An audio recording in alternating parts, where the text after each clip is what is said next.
ഡോക്ടറുമില്ല, മരുന്നുമില്ല, ഡോക്ടറുമില്ല. ജയ് ബോലോ ജയ് യുവ മോർച്ച, ജയ് ഭാരത് മാതാ, ജയ് ഭാരത് മാതാ, ജയ് യുവ മോർച്ച, ജയ് ഭാരത് മാതാ, ജയ് ഭാരത് മാതാ.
ബുദ്ധിമുട്ട് പോലും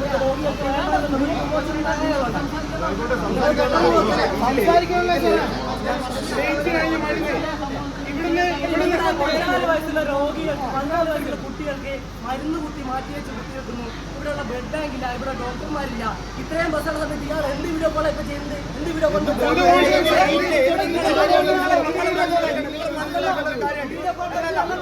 മനസ്സിലാക്കണ്ടേ? ആളുകളൊക്കെ സാക്ഷി നിർത്തിയിട്ട് യുവമോർച്ചയ്ക്ക് പറയാനുള്ളത് എന്താണെന്ന് വെച്ചാല് ഇവിടുത്തെ അടിസ്ഥാനപരമായ ജനങ്ങൾക്ക് ഏറ്റവും താഴെക്കാട്ടുള്ള സാധാരണക്കാരനായ ജനങ്ങൾക്ക് വേണ്ടിയുള്ള യുവമോർച്ചയുടെ സമരമാണ്. ആ സമരത്തെയാണ് നിങ്ങൾ പോലീസിന്റെ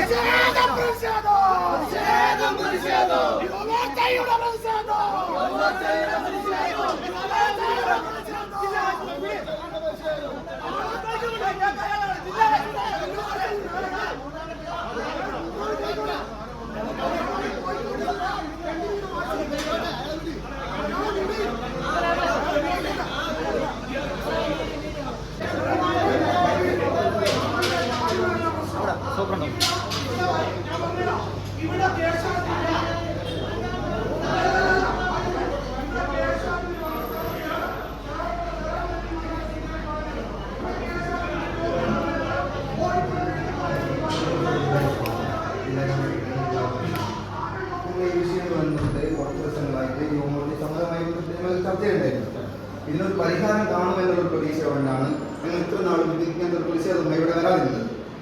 കഴിഞ്ഞ ദിവസമായി ഇന്ന് ഇവിടെയുള്ള ഒരു രോഗിയുടെ ഇഞ്ചക്ഷൻ മാറ്റിവെച്ചിട്ട് 14 വയസ്സുള്ള കുട്ടിയുടെ അവർക്ക് കുത്തിവെക്കേണ്ട ഒരു മരുന്ന് മാറ്റിവെച്ച് കുത്തിവെച്ചു. ഇത്രയും ഗുരുതരമായ പ്രശ്നങ്ങൾ ഒരു ജില്ലാ ഹോസ്പിറ്റലിൽ നടക്കുന്നുണ്ട്. ഇവിടെ കഴിഞ്ഞ ശൈലജ ടീച്ചർ മന്ത്രിയായ സമയത്താണ് ജില്ലാ ഹോസ്പിറ്റലിലേക്ക് ഉയർത്തിക്കൊണ്ടുവന്നത്. നിങ്ങൾ ആ സമയം തൊട്ടിട്ട് ഇവിടെ നടക്കുന്നത് ഒരു ജില്ലാ ഹോസ്പിറ്റലിന്റെ പ്രവർത്തനം കേവലം ഒരു പഞ്ചായത്ത് FHCന്റെ പരിപാടി ആ ഒരു ലെവലിൽ മാത്രമേ ഇവിടുത്തെ ഹോസ്പിറ്റൽ വന്നിട്ടുള്ളൂ. നിങ്ങളിവിടെ 14 വയസ്സുള്ള കുട്ടികൾക്ക് മരുന്ന് മാറ്റിവെക്കുന്നു. അത് അവരുടെ മാതാപിതാക്കന്മാർ അന്വേഷിച്ചതിന് ശേഷം ഇവിടെ നോക്കുന്ന സമയത്ത് ആ വാർഡിലുള്ള മുഴുവൻ ആളുകൾക്കും നിങ്ങൾ ഡേറ്റ് കഴിഞ്ഞ മരുന്നാൾ കുത്തിവെക്കുന്നുണ്ട്. 2 മാസമായിട്ട് ഇവിടുത്തെ ഹോസ്പിറ്റലിന്റെ സൂപ്രണ്ട് ലീവാണ്. ഞങ്ങൾ യുവമോർച്ചയുടെ ഇവിടുത്തെ ജില്ലാ നേതൃത്വത്തോട് അധികാരത്തിൽ വന്ന ഞങ്ങളുടെ ടീമിലൂടെ വന്നതിന് ശേഷം ആദ്യമായിട്ട് ഞങ്ങളിവിടെ വന്നത് ബ്ലഡ് ഡൊണേഷൻ ക്യാമ്പായിട്ട് ഞങ്ങൾ ഇങ്ങനെ ഇങ്ങോട്ട് സഹായിക്കാം. അതായത് ജനങ്ങൾക്കൊരു സഹായം ചെയ്യാൻ വേണ്ടിയിട്ടാണ്. പക്ഷെ അന്ന് നിങ്ങളുടെ ഹോസ്പിറ്റലിൽ ഞങ്ങളോട് പറഞ്ഞത് ഇവിടെ ഒരു ബ്ലഡ് ബാങ്ക് സൗകര്യമില്ല എന്നാണ്. നമ്മളൊരു ജില്ലാ ഹോസ്പിറ്റൽ എന്നൊക്കെ പറയുമ്പോൾ എന്തെങ്കിലും കേവലമായിട്ടുള്ള ജനങ്ങൾക്ക് സഹായം നൽകുന്ന ഒരു അടിസ്ഥാനമായിട്ടുള്ള സൗകര്യങ്ങൾ വേണ്ടേ? ഈ വടകര മുനിസിപ്പാലിറ്റിയും ഈ ചുറ്റുവട്ടത്തുള്ള ഗ്രാമപ്രദേശങ്ങളിലെ സാധാരണക്കാരായിട്ടുള്ള ആയിരക്കണക്കിന് ആളുകൾ ഈ ഹോസ്പിറ്റലിനല്ലേ ആശ്രയിക്കുന്നത്. നിങ്ങൾ കുറച്ചും കൂടെ കാര്യക്ഷമമായിട്ട് കാര്യങ്ങൾ കൈകാര്യം ചെയ്യണ്ടേ? ഞങ്ങളിത് ഒരു ബഹുജന രീതിയിലേക്ക് ഒരു ഹോസ്പിറ്റലിലേക്ക് മാർച്ച് നടത്താത്തത് യുവമോർച്ചയ്ക്ക് അതിനുള്ള ശേഷിയില്ലാത്തതുകൊണ്ടല്ല, മറിച്ച് എന്താണെന്ന് വെച്ചാൽ ഇവിടെ പാവപ്പെട്ട കുറേ രോഗികൾ, അവരുടെ കൂട്ടിയിരിപ്പുകാർ, അതുപോലെ കുറേ ആളുകൾ വന്നു നിൽക്കുന്നുണ്ട്. അവർക്ക് മാനസികമായിട്ട് ഒരു ബുദ്ധിമുട്ടുണ്ടാക്കണ്ടെന്ന് വെച്ചിട്ടാണ്. നിങ്ങൾ അടുത്ത ദിവസം തന്നെ ഇത് കീമോയായിട്ടോ അല്ലെങ്കിൽ നിങ്ങളുടെ ആരോഗ്യ വകുപ്പായിട്ടോ ഇരുന്നിട്ട് നിങ്ങളിത് എത്രയും പെട്ടെന്ന് ഈ പ്രശ്നങ്ങൾ ഇവിടെ പരിഹരിച്ചില്ലെങ്കിൽ യുവമോർച്ചയുടെ ഭാഗത്ത് നിന്ന് ശക്തമായ പ്രതിഷേധമുണ്ടാവും. ഇതൊരു താക്കീത് നൽകാൻ വേണ്ടിയിട്ടാണ് ഞങ്ങൾ നിങ്ങളുടെ അടുത്ത് വന്നത്. ഇതിലെ നമ്മളിപ്പോൾ വളരെ സമാധാനപരമായിട്ടാണ് ഈ സമരം നടത്തിയിട്ടുള്ളത്. കാരണം അറിയാം, നമുക്ക് കണ്ട കുറച്ച് ആളുകൾ മാത്രമേ ഞങ്ങൾ വിളിച്ചിട്ടുള്ളൂ. ഇത് ആർക്കും ഒരു ബുദ്ധിമുട്ടില്ലാത്ത രീതിയിൽ നിങ്ങൾക്കുള്ളൊരു താക്കീതാണ്. ഇതിൻ്റെ സമരത്തിൻ്റെ രൂപവും ഭാവവും ഒക്കെ മാറാനുള്ള സമരത്തിൻ്റെ രൂപം മാറ്റാനുള്ള ശേഷിയുള്ള സംഘടനയാണ് യുവമോർച്ച. അപ്പോൾ സാറിന് ഈ കാര്യങ്ങളൊക്കെ കുറിച്ച് വ്യക്തമായിട്ടുണ്ട് അറിയാമെന്ന് ഞാൻ കരുതുന്നുണ്ട്. അതുകൊണ്ട് പറയുന്നത് ഇത് കേവലം ഒരു സാധാരണക്കാരന് ഏറ്റവും അടുത്തുള്ള ഒരു സാധനമാണ്. അതായത് അടിസ്ഥാന സൗകര്യം, ഏറ്റവും വലിയ അടിസ്ഥാന സൗകര്യമാണ് ചികിത്സാ സൗകര്യം ഒരുക്കാനുള്ളത്. നിങ്ങൾ അതിന് പൂർണ്ണ പരാജയമായിട്ട് ഒരു ജില്ലാ ഹോസ്പിറ്റൽ സമയത്ത് നമ്മൾ പല ഉപരോധ സമരങ്ങളിലും പങ്കെടുത്തിട്ടുണ്ട്. ഇതുപോലെ ഒരു സൂപ്രണ്ടിന് ഇൻചാർജുള്ള ഒരാൾ വന്നു നിന്നിട്ട് നമ്മളോട് ഇത്ര സൗമ്യമായിട്ട് പെരുമാറുന്ന ആദ്യമായിട്ടാണ്. അത് എന്തുകൊണ്ടാണെന്ന് ഞങ്ങൾ മനസ്സിലാക്കുന്നത് നിങ്ങളുടെ നല്ല സ്വഭാവം കൊണ്ടല്ല, മറിച്ച് നിങ്ങൾ ഈ കുറ്റങ്ങളൊക്കെ നിങ്ങൾ ഏറ്റുപറയുന്നത് നിങ്ങളുടെ മനസ്സിൽ മുഖത്തുണ്ട്. അതുകൊണ്ടാണ് നിങ്ങൾ എത്ര ഗുരുതരമായിട്ടുള്ള പ്രശ്നങ്ങളാണ്. ചെറിയ 14 വയസ്സുള്ള ഒരു കുട്ടി, ആ കുട്ടിയുടെ ജീവൻ എന്തെങ്കിലും സംഭവിച്ചിട്ടുണ്ടെങ്കിൽ ആ കുട്ടിയുടെ കുടുംബത്തെയും നാടിനല്ലേ നഷ്ടപ്പെടുന്നത്. നാളെ വളർന്നു വരുന്ന ഒരു തലമുറയിൽപ്പെട്ട കുട്ടിയല്ലേ. നാളെ എന്തെങ്കിലും ഇങ്ങനെയുള്ള ഒരു പ്രശ്നം ഉണ്ടായാൽ നിങ്ങൾ അതിന് ആർക്കെങ്കിലും എതിരെ എന്തെങ്കിലും നടപടി എടുക്കുമോ? നടപടി അന്ന് സംഭവിച്ച ഉടനെ തന്നെ, അന്ന് രാത്രി തന്നെ വൈകുന്നേരം 6 മണിക്കുള്ളിൽ തന്നെ റിപ്പോർട്ടാക്കി DMO നടപടി ശുപാർശ ചെയ്തുകൊണ്ട് കൊടുത്തിട്ടുണ്ട്. നടപടി എടുത്തിട്ടില്ല. നടപടി എടുക്കുന്നതേ ഉള്ളൂ. കാര്യം അതിന്റെ കൂടുതൽ അന്വേഷണം നടന്നുകൊണ്ടിരിക്കുന്നു. പക്ഷെ ഇവിടുത്തെ അന്വേഷണം സൂപ്രണ്ട് തലത്തിൽ അന്വേഷണം പൂർത്തീകരിച്ചപ്പോൾ ഫാർമസിയിൽ ഇനി ഈ തരത്തിലുള്ള ആ രീതിയിലുള്ള സ്റ്റോക്ക് ഉണ്ടോ എന്നുള്ളതൊക്കെ എല്ലാം അന്വേഷിച്ചു. അതിന്റെ പിറ്റേ ദിവസം തന്നെ എല്ലാ വാർഡുകളിലും കുറച്ചും കൂടെ കാര്യക്ഷമമായിട്ട് ചിന്തിച്ച് കൈകാര്യം ചെയ്യേണ്ട വിഷയമാണല്ലോ. നിങ്ങൾ ഒരു മരുന്ന്, ഒരു ജീവിതമാണ്. ഇപ്പൊ ഞാൻ വരുന്നത് കുറ്റിയാടിയാണ്. എനിക്ക് ഓർമ്മയുണ്ട് കഴിഞ്ഞ 2 വർഷം മുന്നേ അവിടെ ഒരു സ്വകാര്യ ഹോസ്പിറ്റലിൽ ഒരു ചെറിയ കുട്ടി ഇതുപോലെ മരുന്നുമായി മരിച്ചു. നമ്മളൊന്നും വിചാരിച്ചു ആ കുടുംബത്തിന്റെ ഒരു കുറേ കാലത്തെ പ്രതീക്ഷകളാണ് നമ്മൾ നിങ്ങളെ വിശ്വസിച്ച് ഡോക്ടർമാരെന്ന് പറയുന്നത്. ശരിക്കും പറഞ്ഞാൽ നമ്മൾ അത്രയും വിശ്വസിച്ച് ദൈവതുല്യമായിട്ടാണ് നിങ്ങൾ വിശ്വസിച്ച് വരുന്നത്. നിങ്ങൾ ഇതുപോലെ ചെറിയ കുട്ടികളുടെ മരുന്നൊക്കെ മാറ്റി കൊടുക്കാന്ന് പറയുന്നത് അതിന്റെ അന്വേഷണം നടത്തി ഉടനെ അതിനുള്ള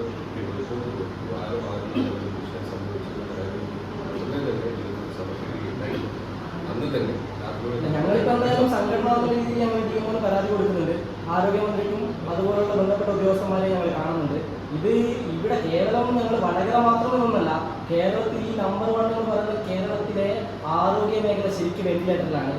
നമ്മൾ ഈ ഒരു പ്രതിഷേധമായിട്ട് വന്ന സമയത്ത്, ഇവിടെ പുറത്തു വന്ന സമയത്ത്, എന്താ ഇവിടെ ഒരു പ്രതിഷേധം എന്ന് വെച്ച സമയത്ത് ഇവിടെയുള്ള സാധാരണക്കാരായിട്ടുള്ള നാട്ടുകാർ പറയുന്നത് ഏറ്റവും അത്യാവശ്യം ചെയ്യേണ്ട ഒരു സമരമാണ്.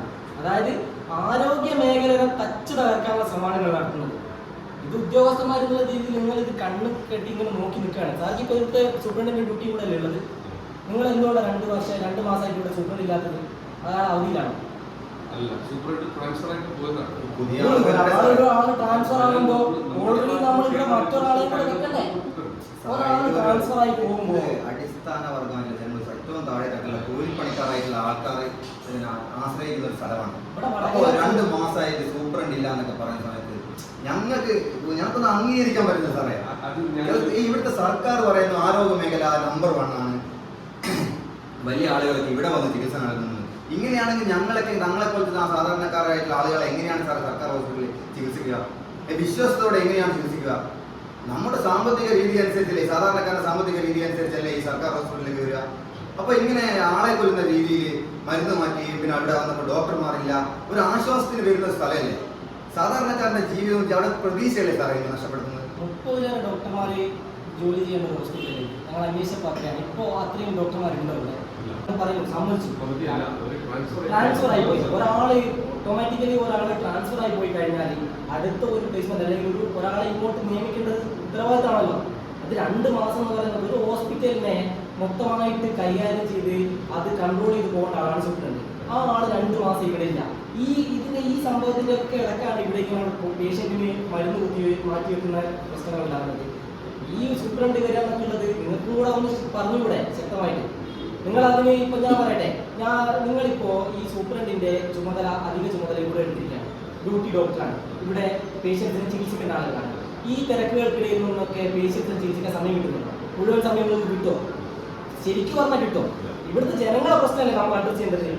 നമ്മൾ അഡ്രസ് ചെയ്യേണ്ടത് ഇവിടുത്തെ ജനങ്ങളുടെ പ്രശ്നമാണ്. അതായത് ഇവിടെ സാറിന് ചിലപ്പോൾ ഒരു ദിവസം 10, 200, 250 രോഗികളെ നോക്കേണ്ട ഒരാളായിരിക്കും.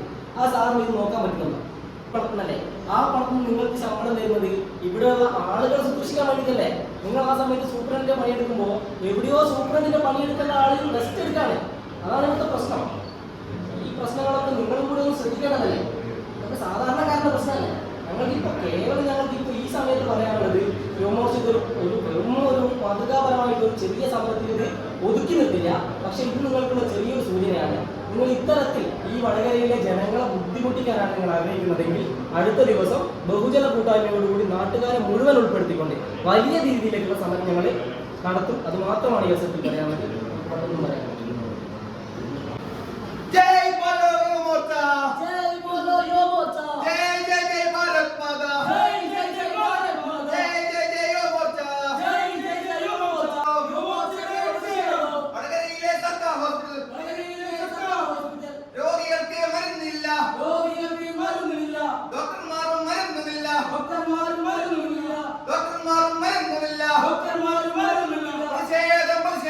പ്രതിഷേധം യുവമോർച്ചയുടെ പ്രതിഷേധം.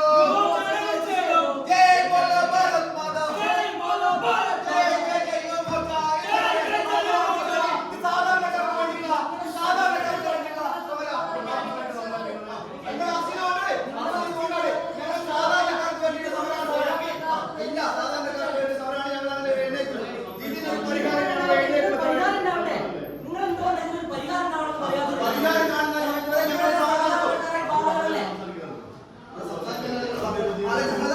ഞങ്ങളോട് പ്രതിഷേധിച്ചിട്ട് ഇതിൽ പരിഹാരം കാണിച്ചേ പോകുള്ളൂ.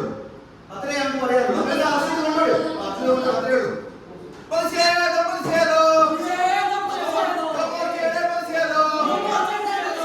പാവപ്പെട്ട രോഗികളെ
ഈ ഉപരോധ സമരം എന്തിനാണെന്ന് വെച്ചാൽ കഴിഞ്ഞ ഏതാനും മാസങ്ങളായിട്ട് ഇവിടുത്തെ മെഡിക്കൽ സൂപ്രണ്ട് ഇവിടെ ലീവാണ്. ഇവിടെ ആവശ്യത്തിനുള്ള ഡോക്ടർമാരില്ല, ആവശ്യത്തിനുള്ള മരുന്നുകളില്ല.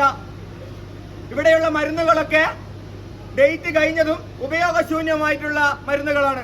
ഭാരവാഹികളെ, പ്രിയപ്പെട്ട മാധ്യമ സുഹൃത്തുക്കളെ, ഏറെ പ്രിയപ്പെട്ട നാട്ടുകാരെ, നിങ്ങൾക്കറിയാം ഈ വടകര ജില്ലാ ആശുപത്രി, അതായത് കഴിഞ്ഞ 1ാം പിണറായി സർക്കാരിന്റെ കാലത്ത് ശ്രീമതി ശൈല ടീച്ചർ ആരോഗ്യമന്ത്രിയായിരുന്ന കാലഘട്ടത്തിൽ ജില്ലാ ആശുപത്രിയായി അപ്ഗ്രേഡ് ചെയ്ത ഒരു ആശുപത്രിയിലാണ് നമ്മളിവിടെ നിൽക്കുന്നത്. നിങ്ങൾക്കറിയാം, കഴിഞ്ഞ 5 വർഷങ്ങൾക്ക് മുൻപേ ജില്ലാ ആശുപത്രിയായി ഈ ആശുപത്രി ഉയർത്തിക്കാണിച്ചു. പേരിന് ജില്ലാ ആശുപത്രി എന്ന് പറഞ്ഞു എന്നല്ലാതെ ഇവിടെ ജില്ലാ ആശുപത്രിക്ക് വേണ്ടിയിട്ടുള്ള യാതൊരു വിധത്തിലുള്ള അടിസ്ഥാന സൗകര്യങ്ങളും ഇന്ന് നിലവിലില്ല. ഇവിടെ കഴിഞ്ഞ ദിവസമാണ് 14-കാരിയായിട്ടുള്ള ഒരു കൊച്ചുകുട്ടിക്ക് ഇവിടെ ചികിത്സയ്ക്ക് വന്ന സമയത്ത് മരുന്ന് മാറ്റി കുത്തിവെച്ച അതിഗുരുതരമായ ഒരു വീഴ്ച ഇവിടെ ഉണ്ടായത്. അന്ന് ആ കുട്ടിയുടെ മാതാപിതാക്കൾ ഇവിടെയുള്ള ആ റൂമിൽ തന്നെ ഉണ്ടായിരുന്ന മറ്റ് പേഷ്യൻസിനോട് സമീപിക്കുകയും ഇത്തരത്തിലൊരു പ്രശ്നമുണ്ട്, ഇങ്ങനെ മരുന്ന് മാറ്റി വെച്ചാണ് ഇവിടെ കുത്തിവെച്ചത് എന്ന് അറിയിച്ച സമയത്ത് അവരത് പരിശോധിച്ച സമയത്ത് ആ വാർഡിലുള്ള മുഴുവൻ ആളുകൾക്കും ഇത്തരത്തിൽ എക്സ്പെരിമെന്റ് ഡേറ്റ് കഴിഞ്ഞ, അതായത് കഴിഞ്ഞ വർഷം ഒക്ടോബറിലെങ്ങാൻ ഡേറ്റ് കഴിഞ്ഞ മരുന്നുകൾ കുത്തിവെക്കുന്ന അതിഗുരുതരമായ സാഹചര്യമാണ് ഇവിടെ ഉണ്ടായിട്ടുള്ളത്. അതുപോലെ തന്നെ 30-ലേറെ ഡോക്ടർമാർ ജോലി ചെയ്യേണ്ട ഒരു സർക്കാർ സംവിധാനമുള്ള ഹോസ്പിറ്റലാണിത്. പക്ഷേ ഇവിടെ ഇന്നുണ്ടായിട്ടുള്ളത് വിരലിലുണ്ടാവുന്ന ഡോക്ടർമാർ മാത്രമാണ്. അതുപോലെ തന്നെ ഇവിടെ ഈ ഹോസ്പിറ്റലിനെ നിയന്ത്രിച്ചുകൊണ്ട് ഇവിടെയുള്ള പ്രവർത്തനങ്ങളൊക്കെ കോർഡിനേറ്റ് ചെയ്ത് കൊണ്ടുപോകാനുള്ള ഇവിടുത്തെ സൂപ്രണ്ട് 2 മാസത്തിലേറെയായി ട്രാൻസ്ഫറായി വേറൊരു സ്ഥലത്തേക്ക് പോയിരിക്കുകയാണ്. ഞങ്ങൾ ഇന്ന് താൽക്കാലിക ചുമതലയുള്ള ഇവിടെ ഡ്യൂട്ടി എടുത്തുകൊണ്ടിരിക്കുന്ന താൽക്കാലിക ചുമതലയുള്ള സൂപ്രണ്ടിന്റെ ചുമതലയുള്ള ഡോക്ടറോട് സംസാരിച്ചപ്പോൾ അദ്ദേഹം പറഞ്ഞത് 2 മാസം മുമ്പേ ഇവിടെ ഡോക്ടർ, അതായത് സൂപ്രണ്ട് ഇവിടുന്ന് സ്ഥലം മാറിപ്പോയി, പകരമുള്ള ആള് വന്നിട്ടില്ല. ഇത് ഒഴിവല്ല, പക്ഷേ പകരമുള്ള ആള് വന്നിട്ടില്ല എന്നാണ്. നിങ്ങളൊന്ന് ആലോചിച്ച് നോക്കൂ, ഈ വടകര മുനിസിപ്പാലിറ്റിയിലെയും ഈ മേഖലയിലെയും പാവപ്പെട്ട ആയിരക്കണക്കിന് രോഗികൾക്ക് സ്വാതന്ത്ര്യമേകേണ്ട ഒരു ജില്ലാ ഹോസ്പിറ്റലിലാണ് ഇത്തരത്തിൽ സൂപ്രണ്ട് പോലും ഇല്ലാത്ത അവസ്ഥയിലേക്ക് കഴിയുന്നത്. എനിക്ക് ഓർമ്മയുള്ളത് 2-3 മാസം മുമ്പേയുള്ള ഒരു സംഭവമാണ്. അതും കൂടെ ഞാൻ ഈ സന്ദർഭത്തിൽ നിങ്ങളോട് പറയാം. അതായത് കോഴിക്കോട് നോർത്ത് ജില്ല യുവമോർച്ചയുടെ കമ്മിറ്റി രൂപീകരിച്ചതിനു ശേഷം ഞാനും യുവമോർച്ചയുടെ ജില്ലാ ഉപാധ്യക്ഷനായിട്ടുള്ള ഷിബിൻ പത്മനാഭനും കൂടെ ഇവിടെ വന്ന് ആദ്യമായി ഞങ്ങൾ പറഞ്ഞത് ഇവിടെയുള്ള രോഗികൾക്ക് കുറച്ച് യൂണിറ്റ് ബ്ലഡ് അങ്ങോട്ട് നൽകുവാൻ, ഒരു രക്തദാന ക്യാമ്പ് ചെയ്തു നൽകുവാൻ ഞങ്ങൾക്ക് താല്പര്യമുണ്ട് എന്നാണ്. പക്ഷേ അന്ന് വളരെ ധിക്കാരപരമായിട്ട് ഇന്ന് ഇവിടുന്ന് ട്രാൻസ്ഫർ ആയി പോയ അന്നത്തെ സൂപ്രണ്ട് പറഞ്ഞത് ഈ വടകര ഹോസ്പിറ്റലിൽ നിങ്ങൾക്ക് സാധാരണക്കാരായിട്ടുള്ള രോഗികൾക്ക് രക്തം സൂക്ഷിച്ചു വെക്കാനുള്ള ഫെസിലിറ്റികളൊന്നുമില്ല, മറിച്ച് അതത് സമയങ്ങളിൽ എവിടെയെങ്കിലുമുള്ള ആളുകളെ കണ്ടുപിടിച്ച് രക്തം കൊടുക്കുന്ന ഒരു സംവിധാനം മാത്രമേ ഇവിടെ ഉള്ളൂ എന്നാണ്. നിങ്ങളൊന്ന് ആലോചിച്ച് നോക്കൂ, ഇവിടെ ഈ വടകര പോലുള്ള ഒരു വലിയ ഒരു പട്ടണത്തിൽ എന്തെങ്കിലും ഒരു അപകടം സംഭവിച്ച് ഒരാൾ ഗുരുതരാവസ്ഥയിൽ ആശുപത്രിയിലേക്ക് പ്രവേശിപ്പിച്ചു കഴിഞ്ഞാൽ അവർക്ക് കുറച്ച് യൂണിറ്റ് ബ്ലഡ് വേണമെന്ന് വന്നാൽ ഇവിടെ നിന്ന് നമുക്ക് കൊടുക്കാൻ പറ്റുന്ന ഒരു സാഹചര്യമല്ല. ഇത് കേവലം യുവമോർച്ചയുടെ ആവശ്യം മാത്രമല്ല, ഇത് ഈ നാട്ടിലുള്ള വടകരയിലെ എല്ലാ ജനങ്ങളുടെയും പ്രശ്നമാണ്.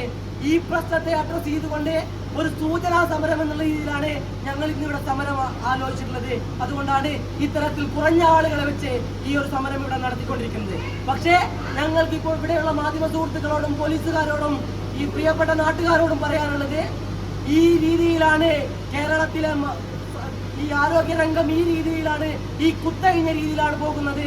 ഈ രീതിയിൽ തന്നെയാണ് വടകരയിലെ ഈ ജില്ലാ ഹോസ്പിറ്റലിന്റെ പ്രവർത്തനമെങ്കിൽ അടുത്ത വരുന്ന ദിവസങ്ങളിൽ വലിയ ബഹുജന പങ്കാളിത്തത്തോടുകൂടി യുവമോർച്ച ഇവിടെ മാർച്ച് അടക്കമുള്ള വലിയ പ്രതിഷേധ പരിപാടിയിലേക്ക് പോകുമെന്ന് മാത്രം പറഞ്ഞുകൊണ്ട് ഈ ഉപരോധ സമരം ഇവിടെ ഉദ്ഘാടനം ചെയ്തുകൊണ്ട് ഞാൻ അവസാനിപ്പിക്കുന്നു.